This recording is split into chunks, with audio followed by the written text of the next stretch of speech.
on today's StoryBeat. It's interesting. I had a friend read some of the early drafts, and I'm thinking, this is a war story. I mean, it's World War II, it's a war story. They called up, they were almost in tears, and they said, it's the most beautiful love story I ever wrote. And I said, no, wait a second. Dr. Colonels don't write love stories. They write war books, okay? This is StoryBeat with Steve Cuden, a podcast for the creative mind. StoryBeat explores how masters of creativity develop and produce brilliant works that people everywhere love and admire.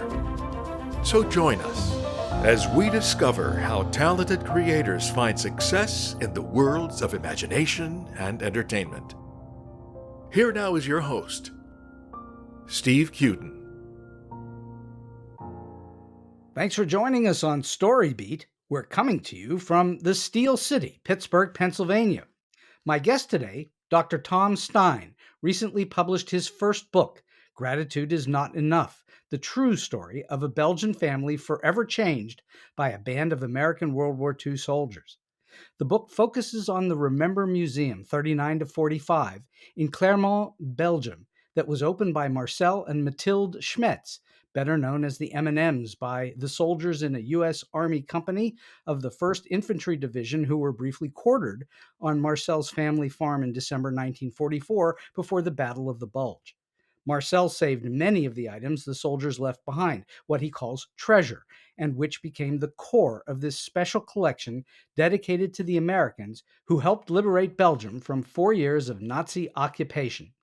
The museum, which is adjacent to the M&M's home, contains the requisite stuff of a museum, but importantly, tells the soldiers' stories, many of whom became lifelong friends with Marcel and Mathilde. I've read Gratitude is Not Enough, and I can tell you it's a powerfully written account of what the people of Clermont endured during World War II and the M&M's efforts to preserve its history in their museum. I highly recommend this book to you. Dr. Tom Stein is a retired emergency physician as well as a retired colonel in the U.S. Army Medical Corps. He completed his emergency medicine residency at Darnall Army Community Hospital, Fort Hood, Texas, and served 38 years in the Army and Army Reserves. Emergency medical services and disaster medicine are his subspecialties. So for all those reasons and many more, it's a great honor and privilege for me to welcome the author and longtime doctor of emergency and disaster medicine, Dr. Tom Stein, to StoryBeat today. Tom, thanks so much for joining me. Thanks for having me, Steve. It's a great pleasure. So first of all, I have to say, thank you so much for your lengthy service to this country of ours. It's greatly appreciated. How many years in total have you been practicing medicine? I finished med school in 82. So over 40 years. Yes. And what inspired you in the first place to become a doctor? I was at Purdue University majoring in chemistry, and I went to a unusual chemistry symposium at Illinois State University on a Saturday morning, and I missed the Notre Dame game at Purdue. And there was a grumpy medicinal chemist who was first up, and I thought, that's pretty cool. Maybe making medications and helping people would be a good way to spend my career. First words out of his mouth was, don't go into chemistry, go to med school. So I took his advice. I went back, talked to my counselor or advisor, and they said, well, you got to take MCATs and you got to do this, you got to do that, and I hope you're rich. But you had an affinity for not just medicine, but for chemistry of a sort, and you had to study all those sorts of things, so you must have understood it quite well and liked it. Yes, that's true, and it helped you skate through biochemistry in medical school, absolutely. Mm-hmm. So now, obviously, you're currently a published author. I assume that you have some writing skill prior to writing the book. Did you work throughout your career also sort of noodling ideas on the side for books of some sort or articles? Believe it or not, no. No. Never. I'm a Yinzer, as you know. Yes. Grew up in Pittsburgh, and I write like I speak. So I was really leery of writing a book, but it was a story I felt so compelled to tell that I forced myself to write. And the Army taught me, subject, and so did the nuns back in grade school, subject, predicate, direct object, keep it simple. And so I try to stick to that formula. But ultimately, the gentleman who was kind enough to edit the book pro bono, a very good friend of mine, said, if you can say it in 3 words, don't say it in 5. That's a very, very good piece of advice. He actually, although he was a journalist major, he actually just retired from his own very successful branding, advertising, marketing company. And he's so used to writing things very terse and to the point and cover all the bases in 10 or 15 seconds, because that's all you get in his business. That's right. That rubbed off on me. And between the two of us, we got through the writing part. So now you say you write like you speak, which is, of course, what every author tries to achieve, is to write like they speak. So in a sense, that's called your voice on paper. But I do note you didn't ever use the word yins in the book. That would have been edited out. I would certainly hope so. I might have been able to pass it off as a French word. I don't know. How would you pronounce it? Yins? I don't know. So as you started to write Gratitude Is Not Enough, did you already think to yourself, I can do this? Or was it just a complete lark? I'd say a complete lark, because the way the story came to me, as that grew on me, and that was several deployments to Germany, is how I got to meet this couple. And being a big World War II fan and a very amateur historian, I would spend all my free time in the Ardennes, in the battlefield of the Bulge. Went to Normandy, of course, and some of the World War I sites, but I mostly centered on the Bulge because that's my particular area of interest. And when I stumbled onto these people, it was very interesting how it happened. It was way back in 2009. I took my dad to a 2-week World War II tour that was going to cover Normandy and the Bulge. And one of the stops was Saint-Vit in the German-speaking part of Belgium. And our host and tour guide would bring us to dinner every evening at the end of the day, and we'd rehash what we went over, and then he'd go over the following day's tour and be able to answer questions and ask questions. And he brought this couple that he introduced as the M&Ms to dinner and said, these people are the finest museum in Europe. You really need to go see it, but we're not going to see it on this tour. And everybody went, oh. So at that point, I knew I'd likely be going back to Landstuhl in Germany again to work at the hospital, the military hospital there, right, backfilling for the young warfighters. And sure enough, I stumbled onto somebody who knew them very well and actually personally took me to their home. And I spent 2 nights in their home as their guest. Wow. And they treat military like royalty, as they've done since Marcel met these guys in 1944. Well, we're going to get into why that is shortly. Sure. As you approached the book, did you think of yourself as a historian or as a storyteller or something like that, or a journalist? How did you think of this? Great question. First, I approach it as a historian. Okay. Because you go to the museum, you learn about the soldiers, not the M&Ms. But their stories are so compelling that you start asking questions, and they have all the answers to these men. They know their children, their wives, their grandchildren. They know what town they live in. They know when they died. They've been to some of their funerals. It's an amazing relationship. So the more I learned about them, it became storytelling, no more history, even though it was history. But the story was so amazing that the more I learned, by the way, Marcel's favorite beverage is Maker's Mark Bourbon, which is hard to find in Belgium. So I always take a couple of suitcases over for him. And late at night, and he speaks very little English, and I speak probably even less French. But between the two of us, we'd be sipping away, and he'd tell me these stories. And I meant, oh, my God, his story is more compelling than the soldiers' stories. Huh. And that's when I became a storyteller. I started out as a historian, turned into a storyteller, and I wanted to stay true to the story. You're writing about something that's real, actually happened. You're not fictionalizing it, and you're not making any part of it up. Correct. So you're still being a historian, but yes. You're trying to tell it in a compelling way. Yes. And I had friends who authored novels, and they said, what you're doing is really hard, and you've spent a lot of time doing this research. Why don't you just fictionalize it? And my answer was, I promised the M&Ms, Marcel and Mathilde, that I would keep their story straight. And they had first right of refusal. They had complete veto power.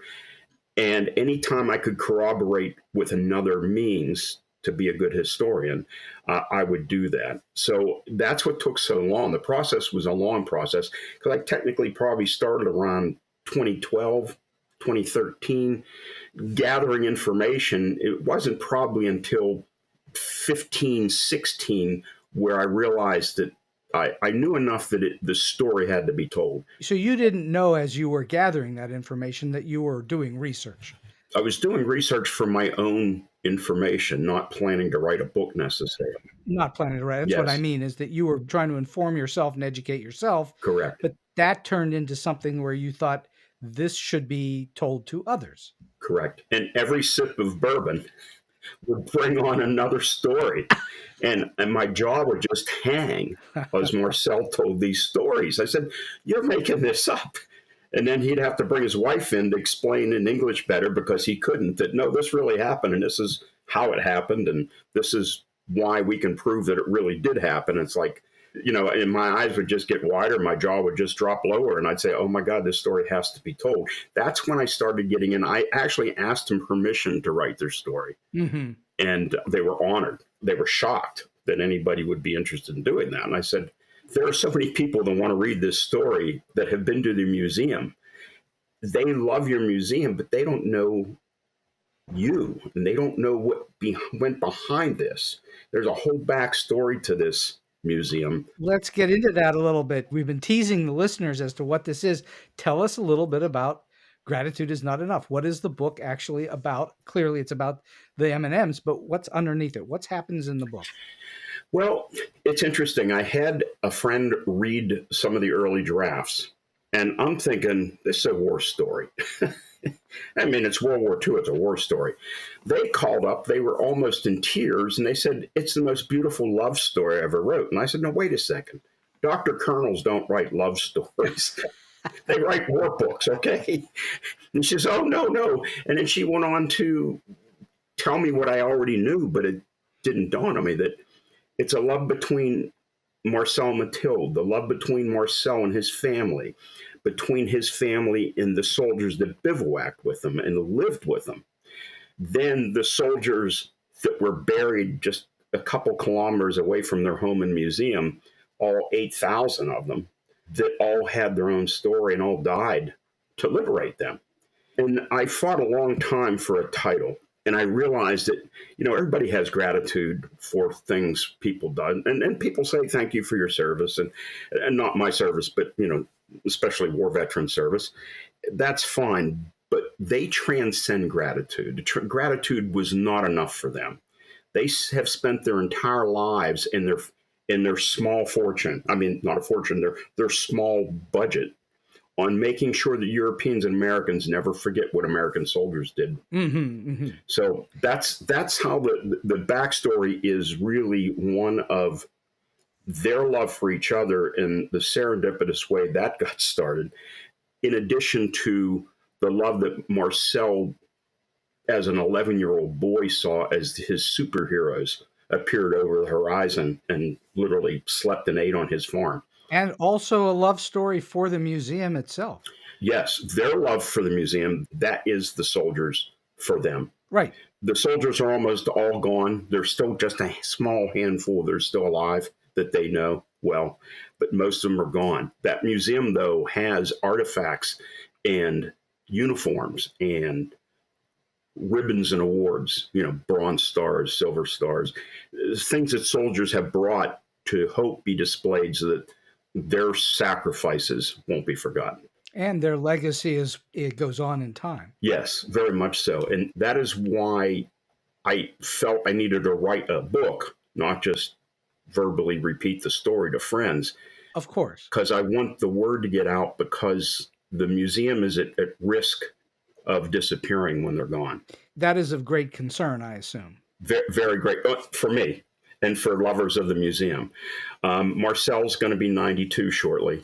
Wow. Mathilde's 70. Well, I'm not allowed to say how old Mathilde is, so I can say she was born after the war. That's what I can say. She's younger than Marcel. That's all you got to say. Marcel. So, yes, that is their legacy their legacy to me is important as the soldiers' legacy to them. Mm-hmm. So just so you know, I want to go back a half a step to something you said that I love to repeat because I think it's important for especially people who want to write or are trying to write. We as humans are really not that interested in stories about places, events, or things. So when you actually said you were thinking about writing, it's going to be a war story, a story about the war, the great tales never are about something like a war. They're always about people, usually in conflict, with the war as a backdrop. And so that's what we're interested in is people who are dealing with whatever struggles they are. And you get to that in the book where we actually learn about the struggles, not only as Marcel as a young boy in the war, but also the struggles of keeping the museum going and building it in the first place and so on. That's what's compelling to people to read. And I think listeners should understand that. And you got at the heart of that quite well. Thank you. So, what did you think you spent most of your time on when you were developing the book? Do you think it was the characters themselves? And yet, I assume you thought of them at some point as characters in your book. Yes. Even though they're real. And every time, exactly. Every time I would say characters to myself, I'd say, but they're not, this isn't a novel. These are real people. But they are. But they are. And they are character. Marcel is a character, believe me. You would love to spend an evening with him. But I see what you're saying about the stories of the people. I think that these two, dare I say, have more patriotism, American patriotism, than most Americans that I know. I believe that. And that, to me, is another reason to write the book. Mm-hmm, mm-hmm. I had a World War II vet read this, and he passed away within months of reading it. He was also in his mid-90s at the time. And he said, this should be required reading in every school. Mm-hmm. And I said, well, if I could do that, A, we'd sell a lot of books because they'd have to buy them. Yes, that's right. But in full disclosure, all royalties from the book, anything that comes out of the book goes straight into the museum's bank accounts. That's exceptionally kind of you and thoughtful. I do not see that. It goes straight from Amazon or Barnes & Noble, whoever, and it goes straight into their account. Right. Unfortunately, it's not enough to buy a foundation, so to speak, and do a legacy plan, but it's enough to help them pay the bills to keep it running. Mm-hmm, mm-hmm. Going back a half a step again to characters. This is what makes a book readable, is the development of those characters. That's why your book is so readable. I would not want to read a book that was just a list of things that are in the museum. That would not interest me. But the characters that actually wore those things or used those things, that's what's interesting. And what their struggles were. And in fact, you get at that quite a bit. There are also, it seems to me, a lot of big and rather intense themes in this book. Not only war, but work, death, family, life, paying things back, and of other serious human challenges. Did you realize as you were writing it, you were writing this huge bunch of themes? Yes. And that was one of the largest challenges I had early on is I wrote an outline down. That's how I got started. And, I had this outline and I had soldiers and I had civilians. And to weave the story in a way that people wouldn't get lost between the soldiers who were over in the States preparing for war and Belgians suffering under Nazi occupation. And then as their time frames get closer and closer and then finally interact in September of 44, only for the war to be over months later, May of 45, and everybody disappears. All those guys on the farm, all the jeep of engineers that liberated their small town, they're all gone. They disappear. Or they're buried, just a mile or two up the road. Right. And yet, all those soldiers had to be woven back into the story in a way that was useful to both the M&Ms and to the soldier, to honor what they did and also to honor the M&Ms for what they have done for their soldiers, as they like to call them. So how did you think about the structure of the book? Did you struggle with that at all? Yes, I did. Like I said, I wrote the outline down first. And as I would do it chronologically, starting with, the Schmetz family, including the generation ahead of Marcel. And then Mathilde doesn't even exist until after the war. To weave her into the story, you go through the first half of the book and there's no Mathilde because she's not even born yet. Right. So how in the world does she get into the story? And that's also, was one of my favorite parts of the book. It's one of my favorite parts of the book, too. And I don't want to ruin it for the listeners, but it's a wonderful story. Going back to what you said earlier, it's a love story. And those two, when you see them together, it's America first, Marcel second, as far as Mathilde's concerned, and her a distant third. Wow. And vice versa. America first, Mathilde second, and then Marcel third, if it's Marcel's perspective. But before, when I say America, I mean their soldiers. And it's not just World War II soldiers.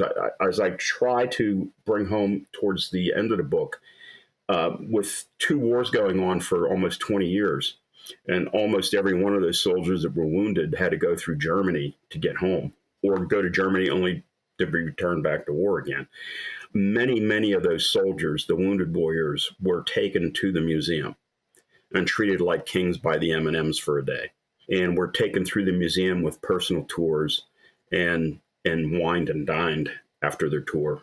And they went home knowing more about the greatest generation than they knew before they went to the M&Ms. No doubt. To be taught by Belgians, no less, not by American high schools. Well, we're no longer very good in this country at teaching that sort of thing. I agree. It's all surfacey. There's no real depth to it, which is why sometimes a great movie will come out and you'll get some interesting bit of history in that, but it's not something that is well chatted about today. We've got other concerns. How long did it take you to write the book, totally?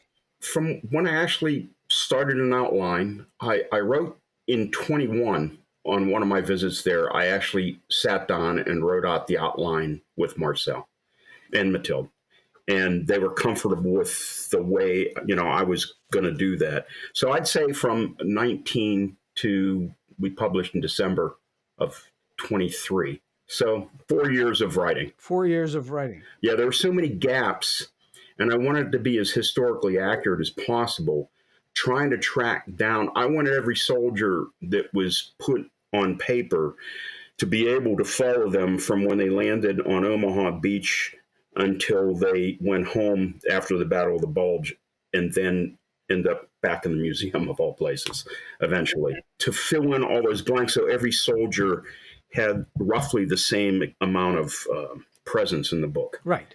And trying to track down the soldiers, and unfortunately they were all dead. I knew so much from the M&Ms because they knew these men's stories better than their own families do, because they would come and visit and they would talk. And these old vets, they don't talk about the war with their families. Right. They can't bring it up to their wives. Right. They're ashamed, or they're scared, or they abreact, or whatever the case may be. But they would sit down and sometimes even cry with the M&Ms. Why do you think they're ashamed? That's an interesting comment you made. From the few people that I did talk to that, were combat veterans in World War II, that when they were younger, they did some things that, in this day and age, everything's on TV.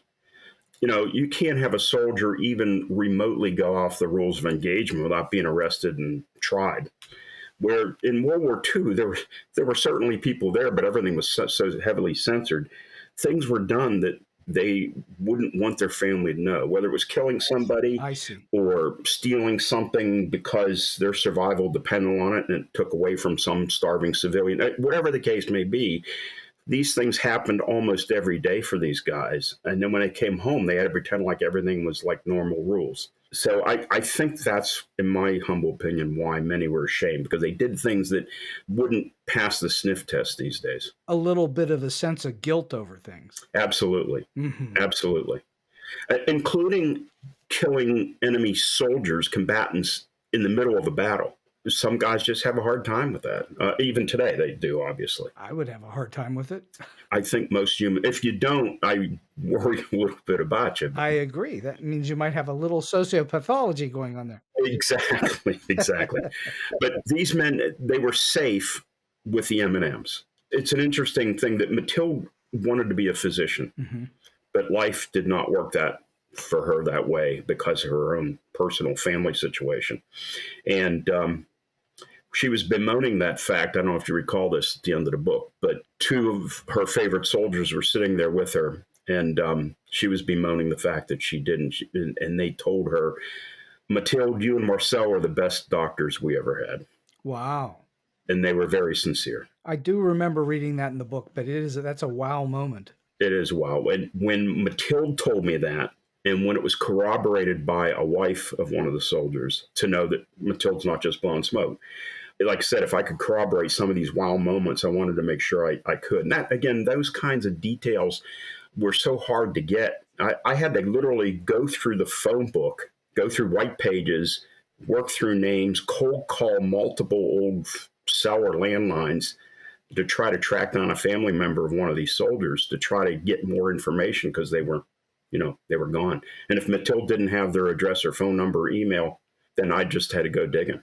Would you say that was a huge part of the process? It was Yes. Digging through and finding information and people? That was the most time-consuming research. That was the biggest challenge you had? Absolutely. Once people are gone and you're trying to tell the story as accurately as possible, you have to have a leap of faith in whatever anybody's telling you at that point. It's no longer firsthand. It's secondhand, it may be thirdhand. And, again, you want to try it because you want the story to be historically accurate and still interesting. Oh, yes, of course. But clearly that research was with the heart. I mean, I went to the Carlisle Barracks in Pennsylvania, where we have an archive, a military archive there, to the National Archives, digging through unit records, trying to track down the unit movements to see how close they got to the museum property, how close they got to that town on Liberation Day, who was really there. And not just somebody's memory that's 80 years old. The memory is 80 years old. The person may be 95. Well, now, Tom, you sound just like a historian. Strictly by accident. Strictly by accident, yes, indeed. How many times did you visit the museum? Over a dozen. Over a dozen. Physically. Some of those times I would be there for a week. I would make a trip over to do research there with boots on ground, because I really wanted to talk to more civilians that were in the area, not just Marcel. Mm-hmm. And I got a chance to interview probably 15 Belgians who were, 88 and up. That, and again, then trying to corroborate their information. Sure. That was time consuming. But getting photographs, I tried to sprinkle then and now pictures throughout the book to try to bring the reader, to make it more real for them, to actually see what Marcel saw, to actually see. Indeed. I hope that I did a good enough job in that regard. I think you did an excellent job. You also put in there quite a few maps that made it very much more interesting for me, in the sense that you get a picture of, the landscape of things. Yeah. And the scale, the distances were not far at all. No. I mean, a lot of these things happen literally, within a mile or two radius. We'd be more spread out here in Pittsburgh than it looks like it was there. Yes. Indeed. So would you say that being in Landstuhl, Germany, where you practiced medicine in the Army, would you say that was helpful to you to be already overseas? Yes. More than living in the United States at that time? Oh, absolutely. Like I said, I spent days walking the Ardennes to get the photographs, to walk in the path of those soldiers, to try to see what they saw, and to try to, capture that on film. The big battle in the book, and again, it's not, like you said, it's not meant to be a war book per se, but the culmination battle is at a town called Buchenbach. And there's a smaller area about 1 mile south of Buchenbach called Dome Buchenbach. And Domain, it was a farmer's large home, beautiful stone and brick home, 3.5 stories high. So it was a very domineering object in that part of Belgium. And that's where a lot of these soldiers in the book fought for 5 weeks, within a couple of 100 yards in 5 weeks, never going very far from a frozen mud hole. If you can imagine that, the coldest winter on record. I cannot imagine that time. And these guys lived in those holes. So to spend a couple of weeks in a barn with a roof over your head and fresh hay to lay on, or fresh straw to lay on, even the cows are passing flatus nearby, that sure beat being in a muddy wet, frozen hole. No, it would have felt very much like a hotel comparatively. It was to them, and they went on to say that. They said these are 4-star accommodations. Did anybody, as you were wandering around there, did anybody wonder what you were doing? Generally not. I think the locals are used to people that are interested in the military history, whether they're historians or just tourists with a fancy for World War II. I think that and especially if you're an American, because Americans had a huge footprint in that place for Definitely. From September 44 till the end of the war. We were all over that place, and there were more of us than there were of them, meaning Belgians at that point. Probably. You already said it, but I want to dig in a little Sure. bit. You needed to actually physically be there and see it more than read about it or see footage about it or whatever. Yeah. You wanted to actually breathe the air and actually have your feet on the ground in that region. Yes. And you can still see fighting positions. Oh, really? They're hard to make out, but they're 80 years old and they're still there. Interesting. When you say fighting positions, you're talking about somebody at a higher ground or something like that? Is that what you mean? Or a famous example, which is unrelated to the book, is down near Bastogne with Band of Brothers, where Easy Company fought the Battle of Foy, and they take off and run. Lieutenant Spears runs like 400 yards down right through the Germans and turns around, runs all the way back. Their fighting positions, their foxholes and mortar pits are at the tree line. And you can still see them. I mean, the years of, leaves and pine needles and stuff, but people tend to sweep that stuff out. The local farmers tend to try to maintain them. In fact, in one case, they reproduced the original wood and log roof over top to show people what it really looked like when the guys were living in the hole, to protect them from tree bursts. And nobody has built over top of this. Nobody has developed it. Well, that part of the country is very rural.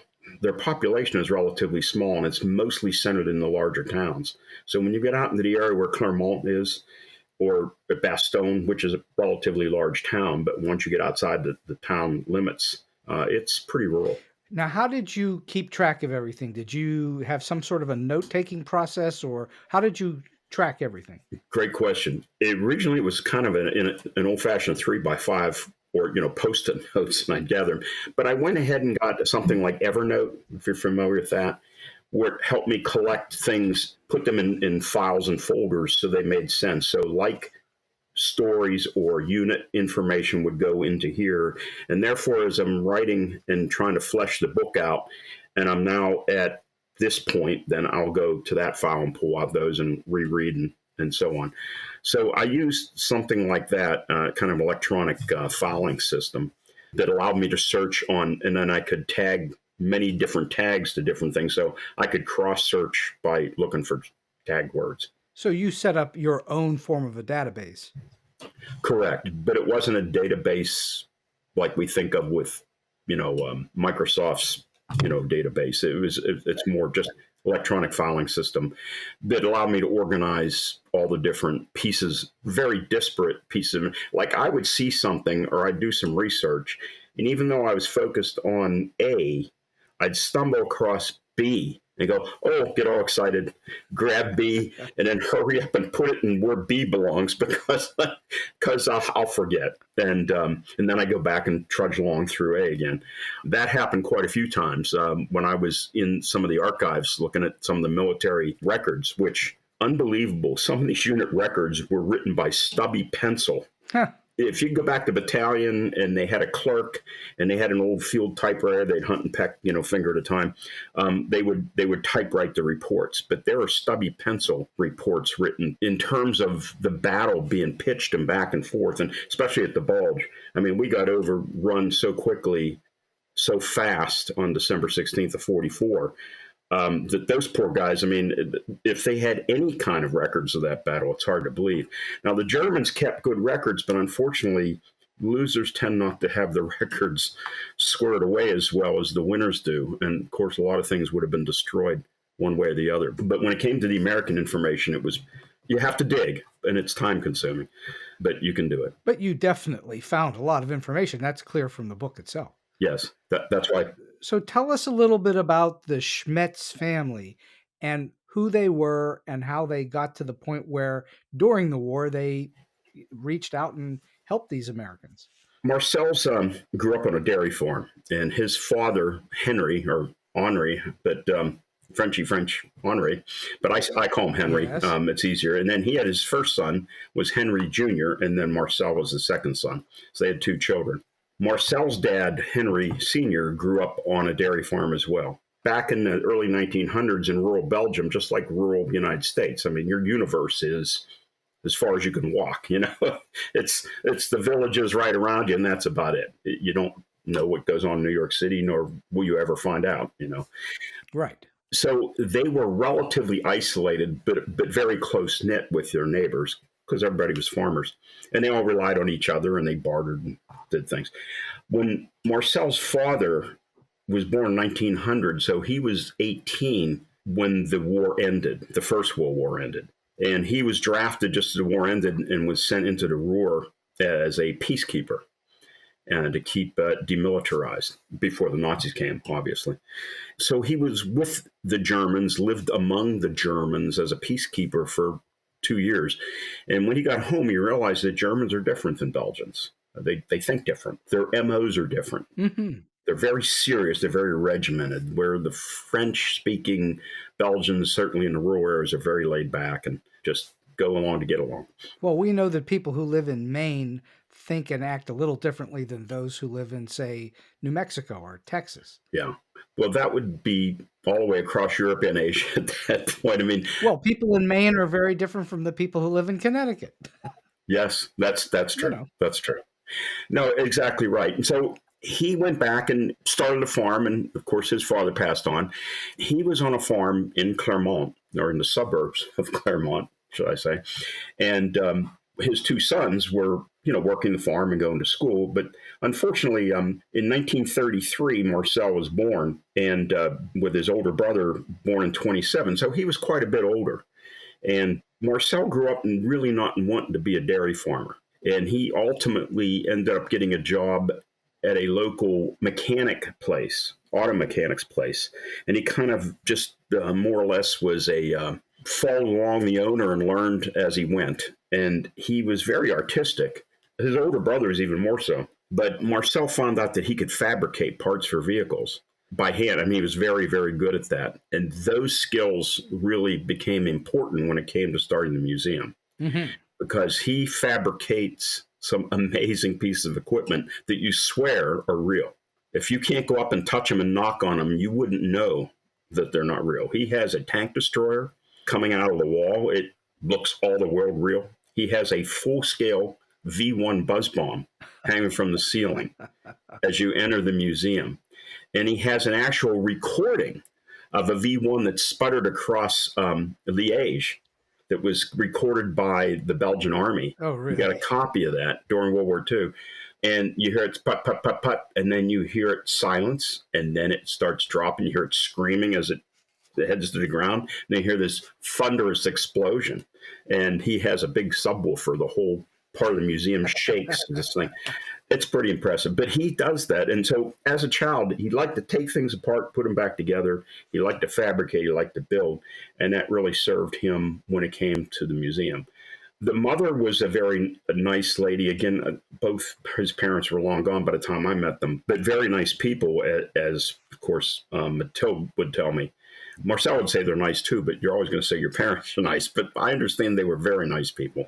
And in the book, you're going to see what Henry and his next door neighbor do at much risk to their own safety, some of the things that they do during occupation. And even more interesting is his next door neighbor that was literally on the other side of this brick and stone house. There was a solid wall between the two, but it was a long building, one family on one side and then Marcel's family on the other. The other gentleman was a German who moved to Belgium in 37 or so. I can't remember the exact year. Moved into the house beside him. And when the Nazis took over and literally annexed their part of Belgium, he became what they called the Bauernführer, which in German means the farm leader. And he was responsible for making sure all the Nazi policies were followed by the locals, which included taking everything that the farms generated and giving it to the Wehrmacht, giving it to the Germans. And starving the people who had nothing to eat. And starving the people. And they liked their people relatively starved and malnourished because they couldn't resist as strongly if you're hungry and weak. It's an easy way to dominate people. Exactly. And they did. But this Bauernführer broke the rules quite a bit, and I'm sure he would have been, and his entire family would have been executed. In spite of all the good he did, the poor guy went to jail at the end of the war because he worked with the Nazis. Well, he was a collaborator, and the collaborators were not well thought of. Right. Even though I guess he was a collaborator, but in his heart he was not. He spent a year in jail for his crime of helping the Nazis. But he helped a lot of non-Nazis escape the Nazis, much like a Schindler's List situation. Right. So, and so Marcel grew up in that milieu of people helping people in spite of very difficult times. And when he meets Mathilde, and again, that is a wonderful story in and of itself, it's like he meets his soulmate, even though he's 59 years old at that point. His mantra was, and he told me this many times, he says, "Tom, no wife, no kids, no problems." That's what he told me. And he liked to work with his hands, so he would just keep busy that way. He did. And he was very busy. He was like the go-to guy for that part of Belgium for if you wrecked your car. And so what possessed Henri and the family to take in the American soldiers? Was it they knew that they would liberate them, or they were going to favor them? Because if they hadn't, their lives would have been at serious risk. Well, if you look at the timeline, they are May 10th of 1940. They're part of Belgium is rolled over. They capitulated in 18 days. So they were really pretty much from May of 40 all the way up until September of 44, they were under the German yoke. The First Infantry Division, their 1st Engineer Combat Battalion, which is organic to the 1st Infantry Division, is actually the unit that liberated the village of all days on 9/11/44. Really? So September 11th, 44. And the little town of Clermont was just a speed bump for these guys. I mean, they're trying to get to Berlin and get the war over. They're not stopping at every little village celebrating liberation, although this Jeep was flagged down and mobbed by the locals because they were so excited to be liberated. But they moved on. Within 45 minutes, they were gone and never to be seen again, theoretically. Right. Then what happened is they all ran straight across Belgium into the West Wall, or what we call the Siegfried Line, and fought in Germany and fought in what we called the Hurtgen Forest campaign. It was a horrible campaign, probably should have never been fought. We didn't gain anything from it, but the 1st ID, Infantry Division, lost a lot of people, as did the 28th. And that's when they fell back onto Marcel's farm back into Belgium after suffering very heavy casualties in the Hurtgen Forest. So it was D Company of the Rifle Regiment, the 26th Infantry Regiment of the 1st Infantry Division, that actually bivouacked on the farm, not the engineers that liberated the town. God knows where I never dug deep enough, but I don't know where they bivouacked when they fell back out of the Hurtgen Forest. Right. But C Company, the sister company of D, coincidentally bivouacked in Mathilde's hometown of Obel, which is just down the road. So you can imagine if you have 120 guys on this farm, plus the family, all trying to live and eat and do their business and clean up their business and so on, not to mention the livestock and so on. It gets pretty busy. If you have a division of 16,000 men, how many farms does it take if you divvy it up at 120 at a time?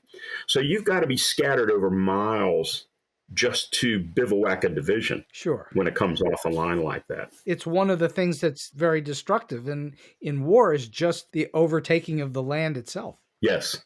And they were very, very fortunate. Many farms were destroyed when they went through in 40, but the farm of the Schmetzes was relatively unscathed. Just coincidence, just dumb luck. And the museum itself is on that farm, right? Well, not the farm. Where Marcel grew up with Henry and Maria, his mom and dad, and his brother Henry Jr., that house is about a little less than a mile across the fields from his current house. I see. When he moved out and started his auto shop, he bought a building and a house and worked out of there but really just down the street from his parents.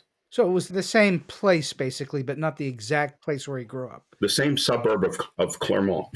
Got it. So, Got it. Got it. which is nothing but rolling fields and livestock. But it's a beautiful place in the rolling countryside. It really reminds me of Pennsylvania. It does, rural Belgium. And how sad it must have been for them to watch everything being just, chewed up and blown up and rolled over Yeah. and people Yeah. being killed and all that. Must have been an absolute horrible situation. Well, it was interesting that there's a very, very rare photograph because it was forbidden to have cameras or film in occupied Belgium or annexed Belgium because the Germans didn't want you taking photographs and giving them to the enemy. But somebody hit a camera during that entire time. And when that Jeep pulled into town and liberated them on 9/11/44, somebody took a photograph. And that photograph is in the book. And that one soldier, the surviving soldier of the 6 in the Jeep, went back and they had a special parade and a big deal, and they gave him the keys to the city and blah, blah, blah. They reshot the photograph in 1997 or whenever it was, with the soldier sitting in his spot in the Jeep. They brought an American Jeep in, and all the townspeople that are still alive stood in their respective positions in the original photo. That's also in the book. It's a wonderful shot. But they're eating cookies and drinking schnapps, where another another person in the book, Alice Ditton, was only 2 miles away, and their farm was completely destroyed. Right. And bombed, and tanks ran into their barn, flaming, and burned their barn down. It was horrendous, just a couple miles away. All about the same time of day on 9/11/44. It's just dumb luck. Just luck, pure luck. Pure luck.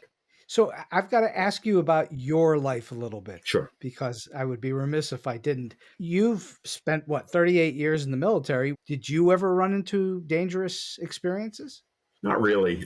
I was in the medical corps, or as we say, I'm a medical puke.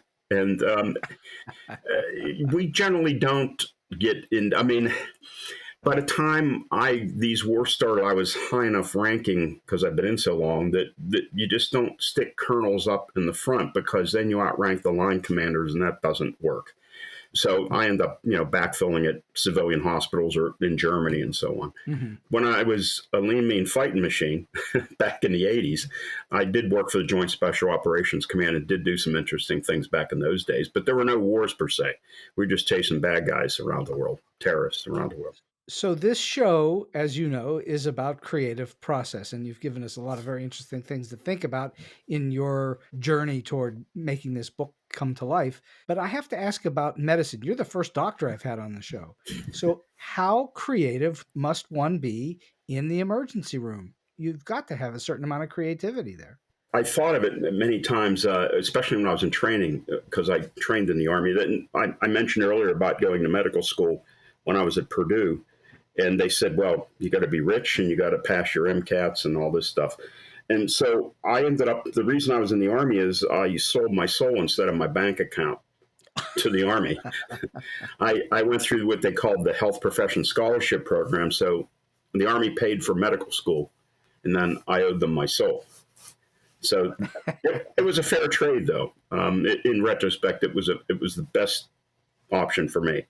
And when I was in training, I used to think them as, if you remember on the radio, they used to have these things called Ellery Queen Minute Mysteries. Sure. Well, every patient that comes in is an Ellery Queen Minute Mystery.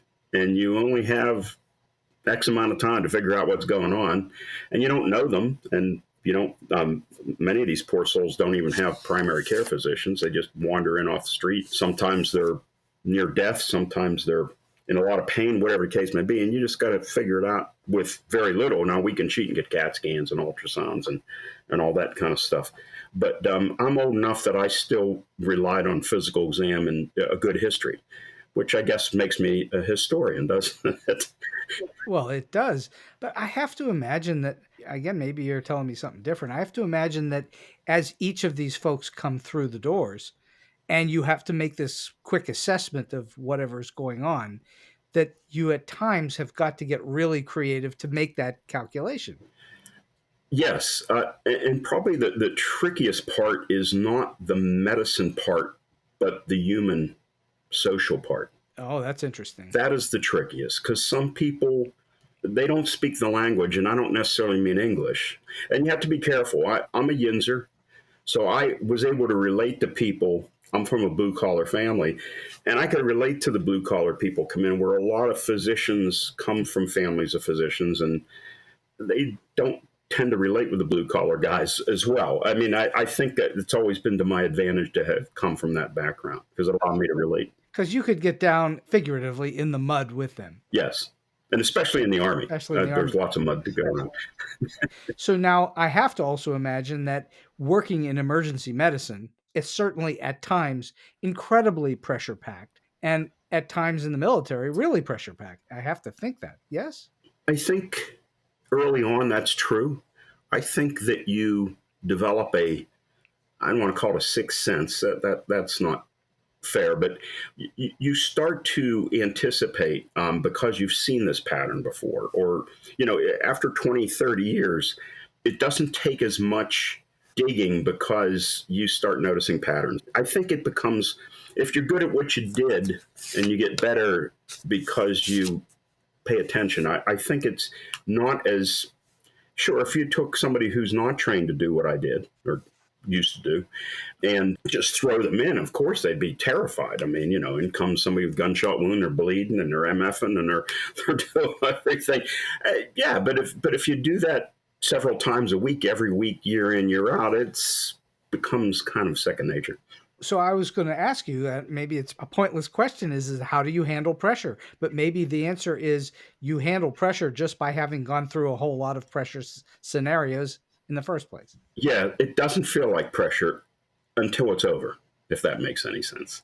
In retrospect, you then think to yourself, wow, that was something unusual or big or different. Yes? Right. Yeah. Or could have went the wrong way, or thank goodness I did this, or, you're always second guessing. And if you don't have a perfect outcome, you have to learn from that. So in the moment, all that goes away. Yes. It's only after the fact that you start to dwell on it. I would argue that most emergency physicians that are trained in emergency medicine that have done it for more than 10 years, I think that's absolutely true. I think that makes a lot of sense. So I've been having the most marvelous conversation for an hour now with Tom Stein, and we're going to wind the show down just a little bit. And I'm wondering, you've clearly been through a whole lot of really terrific experiences, both positive and difficult. And I'm wondering, do you have a story that you can share with us that's either weird, quirky, offbeat, strange, or just plain funny?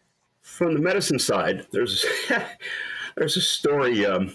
There's two that come to mind that always come up when people ask me this. One is this poor old soul come in from a nursing home one night. It was probably, after midnight. They sent her in she had altered mental status. And the nurse is going, Jane, Jane. And the lady's just laying there unresponsive. Jane, Jane. And she's not answering. And I go up and I said, what's her name? And her, I'm old fashioned. I don't like to call my elders by their first name. So I looked at her chart and said, oh, well, Mrs. Smith, are you okay? She opened her eyes and said, why, yes, I'm okay. The nurse said, why didn't you answer me? She says, because my name's not Jane. That'll do it if your name's not Jane. So that was cute. And then, oh my God, this one poor patient came in that had very prominent front teeth. I guess in the old days we might have called them buck teeth. Okay. And the nurse, they were just noticeable. As soon as you walk in the room, unfortunately, your eyes would be drawn there. And the nurse is helping this patient get a gown on. And the nurse says, here, she meant to say, put your arms through here. And she just said, just put your teeth through here. And, oh my God. There were two of us in the room with her, another nurse and myself. And oh my God, trying not to laugh. It was horrible. It was horrible. So that was a quirky, funny story. I have to admit that. Those are funny stories. All right. So last question for you today. You've given us a lot of very interesting information and tips and so on along the way as to how you did what you did in creating the book. But I'm wondering, is there a solid piece of advice or a tip that you would give to those that are starting out either in medicine or in writing that you might find very useful for them? From a writing standpoint, being my first book, and I'd love to write another one, My wife might kill me, though. Nothing's stopping you except maybe your wife. It would probably be another World War II book, and it would be, again, factual. It wouldn't be a novel. But I really think that if you find a story that is compelling, it has to be told. And you will find a way to write it, just like I did, because I'm not a writer. Just words just come out, and you rearrange them, and you read them, and they look pretty good after the 15th time. You give them to somebody else, say, did you really mean to say that? Well, no, I guess I didn't mean to say that. And, it's just like, you're firing, you don't fire for effect right away. You got to bracket it, that round's a little short, this round's a little long. Okay, we got the rounds on target, fire for effect. It was the same way writing. You just kept nuancing and again, having a good editor that was kind enough to take my Yinzer speak and put it into normal English was a huge help. I would submit that you have normal English as part of your thank you. being. What I was going to say is we'll go downtown to Permanis and that. And only us will understand that. No one elsewhere will understand what that means. Dr. Tom Stein, this has been a fabulous hour on StoryBeat, and I can't thank you enough for your time, your energy, your wisdom, and again for your service to this country. Thank you so much. Thank you, Steve. It was a wonderful time. And so we've come to the end of today's StoryBeat. If you like this episode, won't you please take a moment to give us a comment, rating, or review on whatever app or platform you're listening to. Your support helps us bring more great StoryBeat episodes to you. StoryBeat is available on all major podcast apps and platforms, including Apple Podcasts, YouTube, Spotify, iHeartRadio, TuneIn, and many others. Until next time, I'm Steve Cuden, and may all your stories be unforgettable.